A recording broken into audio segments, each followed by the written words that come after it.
বর্তমান কর্মব্যস্ত জীবনে আমরা সবাই সারাদিন নানা কাজে ব্যস্ত থাকি। এই শত ব্যস্ততার মধ্যেও আমাদের খুঁজে নিতে হয় নিজের মনের আনন্দ। এই আনন্দ খোঁজার জন্য কেউ কবিতা পাঠ করে বা কবিতা লেখে, কেউ গান শোনে বা গান করে, আবার কেউ নাচ করে। তেমনি আবার অনেকে গল্পের বই পড়তেও ভালোবাসে। আমিও ছোটোবেলা থেকে কবিতা খুব ভালোবাসি। নিজে কবিতা লিখতে পারি না ঠিকই, কিন্তু কবিতা পড়তে আমার খুব ভালো লাগে। আজকে আমি তোমাদের একটি কবিতা পড়ে শোনাচ্ছি।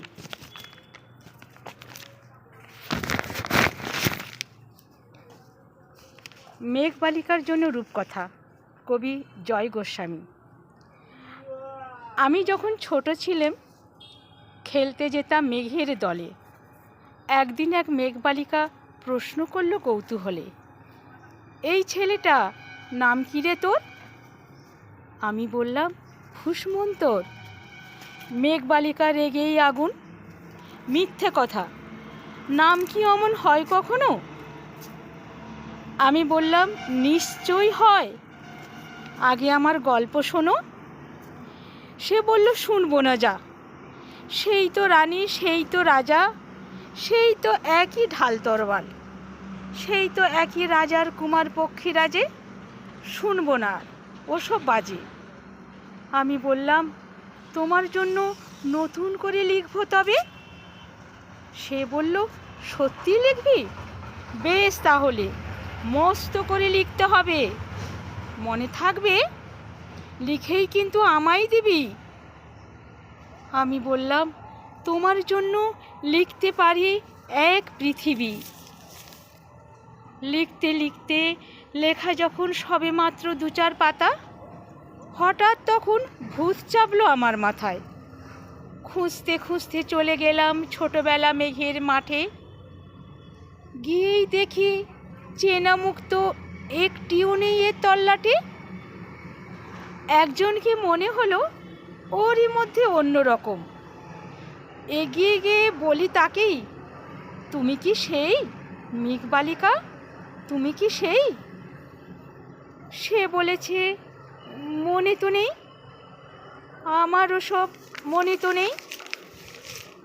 আমি বললাম, তুমি আমায় লেখার কথা বলেছিলে। সে বলল, সঙ্গে আছে, ভাসিয়ে দাও গাঁয়ের ছিলে। আর হ্যাঁ শোনো, এখন আমি মেঘ নেই আর, সবাই এখন বৃষ্টি বলে ডাকি আমায়।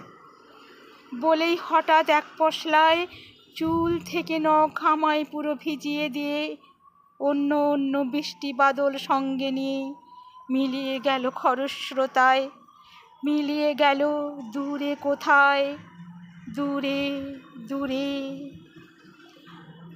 বৃষ্টি বলে ডাকি আমায়, বৃষ্টি বলে ডাকি আমায়। আপন মনে বলতে বলতে আমি কেবল বসে রইলাম ভিজে একসা কাপড় জামায়, গাছের তলায় বসে রইলাম। বৃষ্টি নাকি মেঘের জন্য। এমন সময় অন্য একটি বৃষ্টি আমায় চিনতে পেরে বলল, তাতে মন খারাপের কি হয়েছে? যাও, ফিরে যাও, লেখো আবার। এখন পুরো বর্ষা চলছে, তাই আমরা সবাই এখন নানান দেশে ভীষণ ব্যস্ত। তুমিও যাও, মন দাওগে তোমার কাজে। বর্ষা থেকে ফিরে আমরা নিজেই যাব তোমার কাছে। এক পৃথিবী লিখবো আমি, এক পৃথিবী লিখবো বলে ঘর ছেড়ে সেই বেরিয়ে গেলাম, ঘর ছেড়ে সেই ঘর বাঁধলাম গহন বনে। সঙ্গে শুধু কাগজ কলম, একাই থাকবো, একাই দুটো ফুটিয়ে খাবো। 2-1 মুঠো ধুলোবালি যখন যারা আসবে মনে, তাদের লিখবো, লিখেই যাব। এক পৃথিবীর 100 রকম স্বপ্ন দেখার সাধ্য থাকবে যে রূপকথার, সে রূপকথা আমার একার। ঘাড় গুঁজে দিন লিখতে লিখতে, ঘাড় গুঁজে রাত লিখতে লিখতে, যখন আমার লেখার হাত অসাড় হলো, মনে পড়ল সাল কি তারিখ, বছর কি মাস, সেসব হিসাব আর ধরিনি। খাতার দিকে তাকিয়ে দেখি এক পৃথিবী লিখব বলে একটা খাতাও শেষ করিনি। সঙ্গে সঙ্গে ঝমঝমিয়ে বৃষ্টি এলো খাতার উপর, আজীবনের লেখার উপর। বৃষ্টি এলো এই অরণ্যে। বাইরে তখন নাচছে গাছের নিচে, নাচছে ময়ূর আনন্দিত। এ গাছ ও গাছ উড়ছে পাখি, বলছে পাখি এই অরণ্যে কবির জন্য আমরা থাকি। বলছে ওরা কবির জন্য আমরা কোথাও, আমরা কোথাও, আমরা কোথাও হার মানিনি। কবি তখন কুটির থেকে তাকিয়ে আছে অনেক দূরে, বনের পরে, মাঠের পরে, নদীর পরে।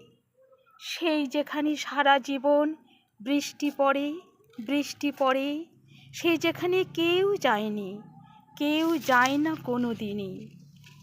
আজ সে কবি দেখতে পাচ্ছে সেই দেশে, সেই ঝর্ণা তলায় এদিক ওদিক ছুটে বেড়ায় সোনায় মোড়া মেঘ হরিণী, কিশোর বেলার সেই হরিণী। নমস্কার।